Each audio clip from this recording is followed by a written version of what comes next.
Good evening, listeners. It's time to settle in for another chilling story of suburban suspense. From the slumbering heads of Mount Rushmore to the twin and windy cities. From the unseen depths of the Great Lakes to the rustling husks of cornfields across the heartland. Who knows what ghouls and crawling creatures lurk among us under the Midwest moon?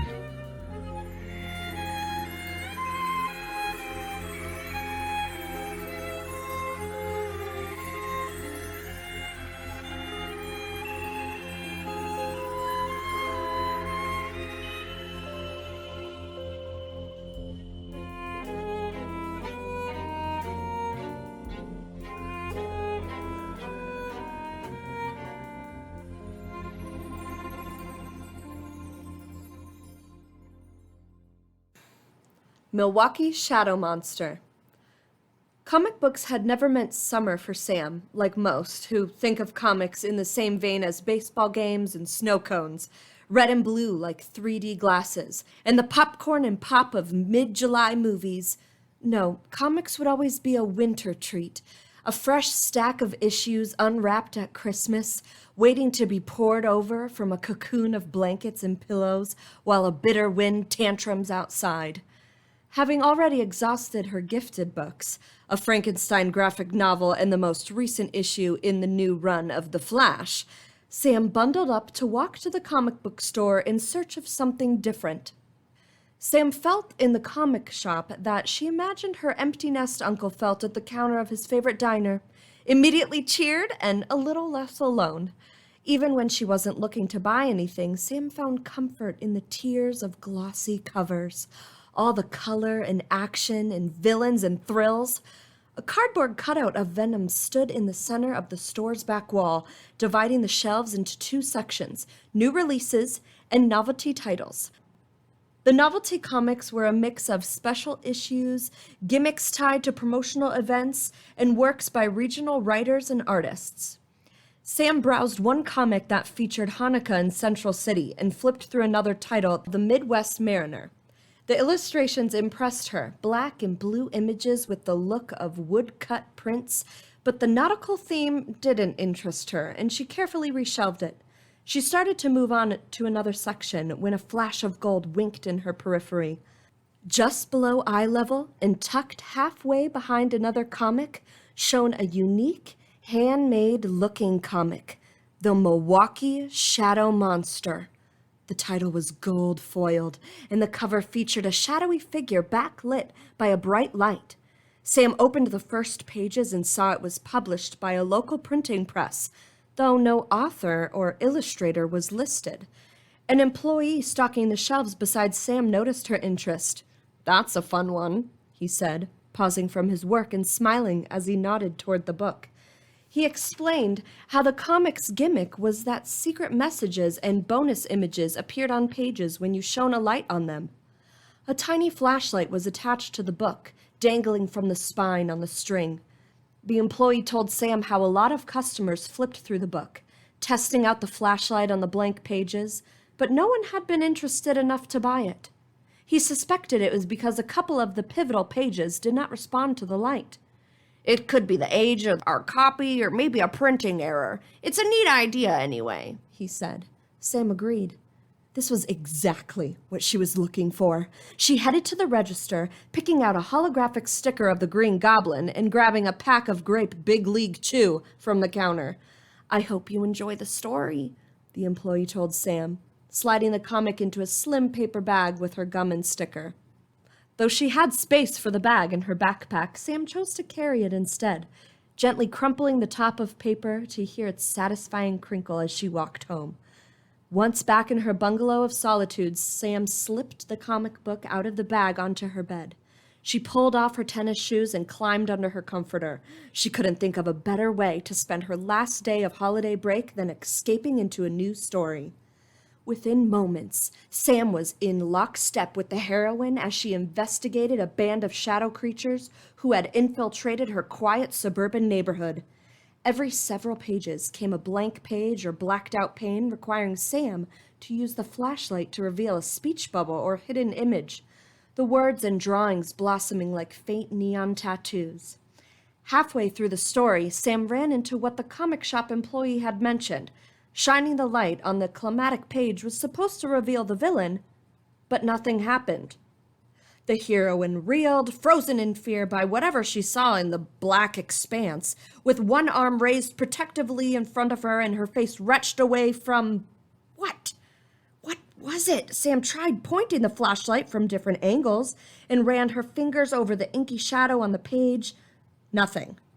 She held the flashlight closer to the page, steady, as though sweeping a black sand beach with a mini metal detector. Sam ran the flashlight back and forth across the darkness, all while keeping the lens of the flashlight flush with the page. Now and then, Sam thought she saw the ghostly silhouette of a form appear, a face or lurching torso, but she would blink and lose the image in an instant. Night fell on Sam's attempts, and she set the book aside, bleary-eyed, determined to continue her efforts tomorrow. The next day, Sam took the comic book to school and worked to reveal the villain during passing periods between classes.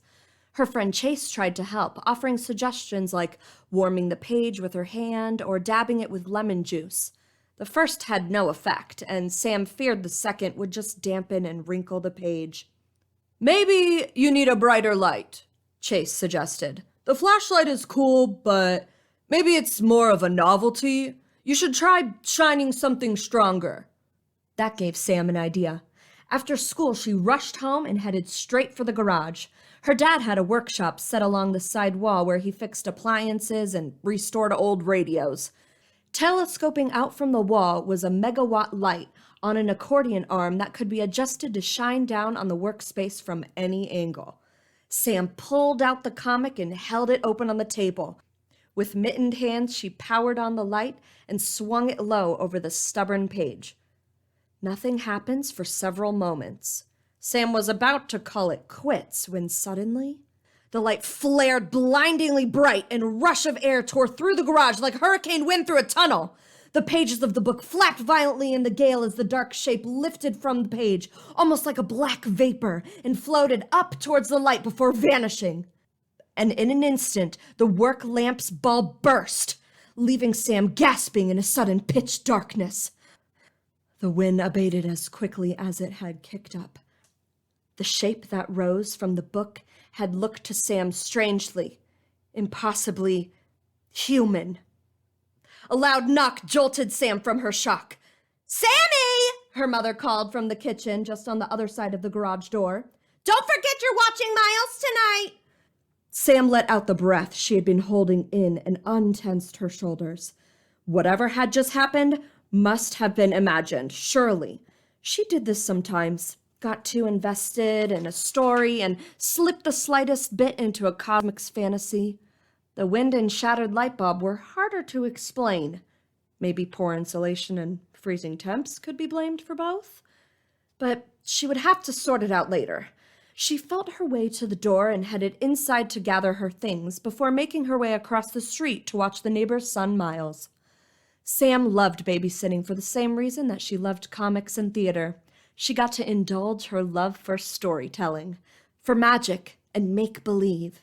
Where her classmates were fully invested in personal romances and social media trends, the kids Sam babysat were just beginning to discover the thrill of ghost stories, read by flashlight and battles in tunnel forts.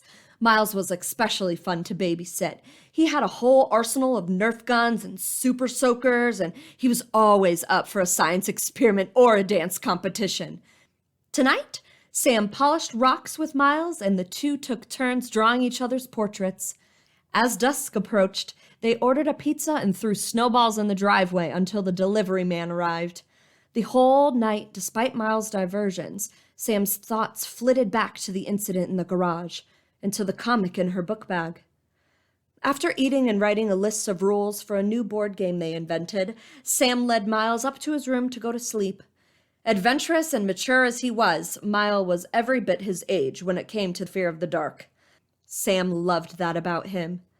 She left the bedroom door ajar to let in the hall light and turned on the night light beside Miles' bed, a slowly spinning menagerie of robots and rockets that cast their traveling shadows across the room.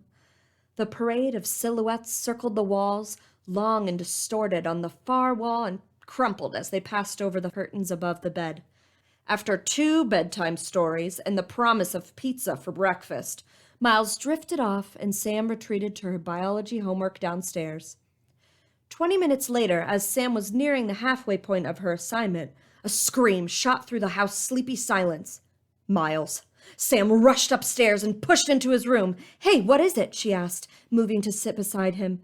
He was breathing heavily, a sheen of sweat across his forehead. He said nothing, staring wide-eyed at the wall straight ahead. Sam followed his gaze over her shoulder and froze.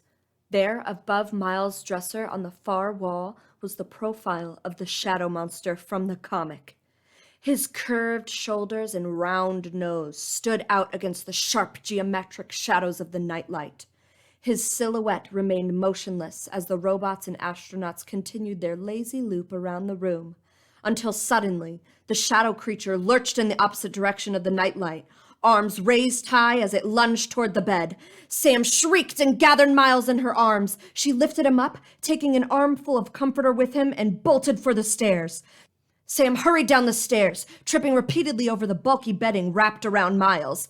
When the two reached the ground floor, she flipped on the living room's overhead light and sat beside Miles on the couch, her arms circling his trembling shoulders. They sat huddled like that for over an hour, fully alert, until Miles' parents got home. Sam apologized for Miles still being awake, but she didn't say a word about what had happened. What could she say? What, is it possible for 2 people to share a hallucination? Anyway, she knew Miles would be safe with his parents home. She quickly packed up her homework, being careful not to touch the comic in the front pocket of her bag, and hurried home. Rehearsals for the winter play started back up the next day after school, and Sam was grateful for the distraction. Sam and her classmates had reached Tech Week for the Legend of Sleepy Hollow, the final week before an audience when sound effects, costumes, and makeup were added, and the last pieces of the set were finished. The frantic pace of the show and backstage chaos worked well to occupy Sam's mind, making it easier to forget about the shadow creature for a time. When the final dress rehearsal for the play arrived, Sam felt that familiar mix of adrenaline and excited nerves. As the narrator, Sam spent the entirety of the play on stage, which allowed her to see all of the show's special effects up close. The play featured floating jack-o'-lanterns and an air cannon that shot orange glow-in-the-dark confetti at the audience when a pumpkin exploded. The most impressive effect was a towering silhouette of a headless horseman, pumpkin head held high. Even knowing that the horse was papier-mâché and the head was a prop from the Halloween shop, Sam felt a little thrill at the eerie effect. Tonight, Sam had just started narrating that climactic scene in the story when she turned back and noticed something different about the backdrop. 2 shadows loomed large across the black scrim. 2 shadows, where only 1 should be. There, besides the silhouette of the headless horseman, astride his horse, crept the slender creature from Sam's nightmares, the Milwaukee shadow monster. "Look out!" Sam shouted before scrambling through the masking curtains to rush backstage. In the light of the blue safety lamp, she hurried down the scrim just in time to see the shadow monster's silhouette ripple across the flats painted with trees, disappearing into the wings. Before the director or her classmates knew what had happened, Sam powered on all of the high-intensity work lights, flooding the black stage with their intense beams. Amid the murmurs of confusion and the surprised whispers between actors and stage crew, Sam caught Chase's eye. He wore the shocked expression of somebody truly terrified. It was far more honest fear than he'd ever managed as Ichabod. "Did you?" Sam started to ask. "I saw it," he said. "Wait, was that?" "From my comic," Sam finished, nodding. Chase took a moment to process this, oblivious to the stares of the cast surrounding him. "What do we do?" Sam shook her head at a loss. "How is the villain defeated in the comic?" he finally asked. Sam stammered out all she could recall from the comic story, how the heroine had realized that shadows need light to survive, so to escape the creature she needed to counterintuitively seek out the dark, to turn off all the lights when she was most frightened. "But we're not trying to escape it," Chase argued. "We want to catch it, right?" "Okay, so then we do the opposite," Sam said. It occurred to her that the creature seemed to be attracted to bright lights in otherwise dark spaces, first in the garage, then Miles's nightlight and the spotlights on stage. Once they created those conditions and lured the monster, they'd need something small and contained to hold it. The heroine in the comic had used something called a shadow box. Surely they could find something similar in the school. Sam's mind raced through ideas like a child twirling a spinner rack. "I've got it," Sam said, grabbing Chase by the wrist and leading him out to the hallway. The fine and performing arts all lived in one wing at the school, the band and chorus rooms beside the art studios. All next to the auditorium across from that, the little theater, a small stage and several rows of seats that served as a classroom for speech and drama classes. The back wall was lined with dozens of miniature sets built by the play production students. These model stages, created out of foam board and furnished with miniature set pieces, mimicked the sets of famous plays and musicals. Sam scanned the collection quickly until she found the one that she was looking for, Wendy's bedroom in Peter Pan. Sam pulled it down and put it on the lip of the stage before instructing Chase to turn off the classroom's fluorescent lights. Sam's friend Dominic had built this model last year, and Sam remembered how he'd use high-beam laser pointers to cast stark shadows across Wendy's room. She recalled how searingly bright the lights had been, making the model glow from their concentrated beams.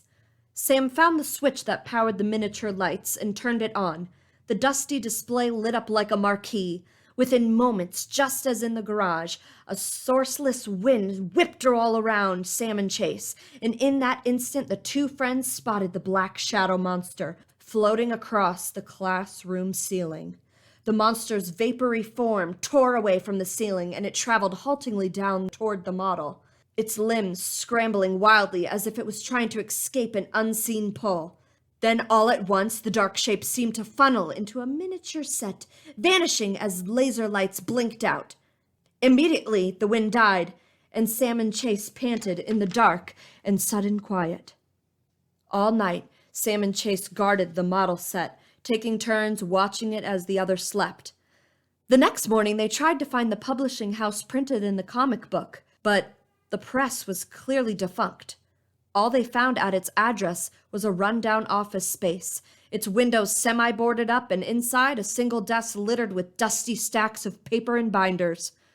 Plan B. Sam and Chase hurried down to the comic book shop with a model set. Breathless, they placed it in front of the counter along with the Milwaukee Shadow Monster comic and looked around